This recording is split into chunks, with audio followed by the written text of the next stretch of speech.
Alright, in this video, I'm going to show you how to multiply matrices, so you have a nice resource, if you ever get stuck or get hung up or can't remember the process. So the question is to find the product AB if possible. So of AB, so multiplying matrices A times B if possible. Determine is if it is possible to find the product A times B, and we find that in this case it is, because A is a 2 by 3 matrix and B is a 3 by 2 matrix. So since the number of columns of A matrix B matches the number of rows of B, that means that the matrix multiplication is defined.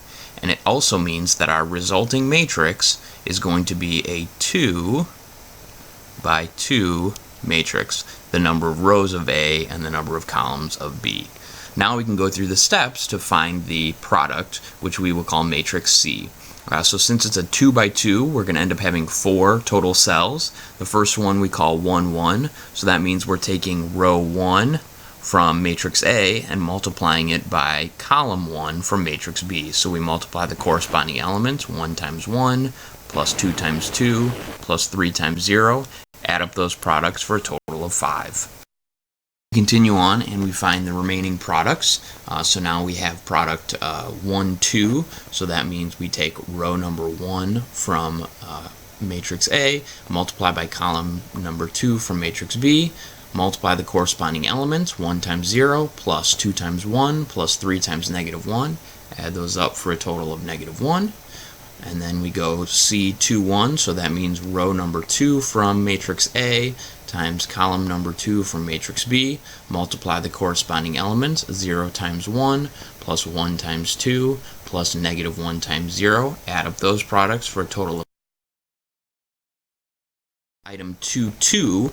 But before we do that, let's just remember what we've found so far. So far we have found 3 out of the 4 elements. We found C1, 1, C1, 2, and C2, 1, and we found those to be the values 5, negative 1, and 2.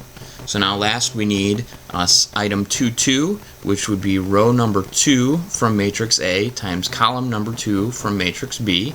Multiply those corresponding elements, so 0 times 0, plus 1 times 1, plus negative 1 times negative 1, add up those products, and again we have a sum of 2, so that means item 2, 2 is also the value 2, and now that we've found all 4 of them, we can go ahead and write our product. So the product AB is the 2 by 2 matrix, 5, negative 1, 2, 2.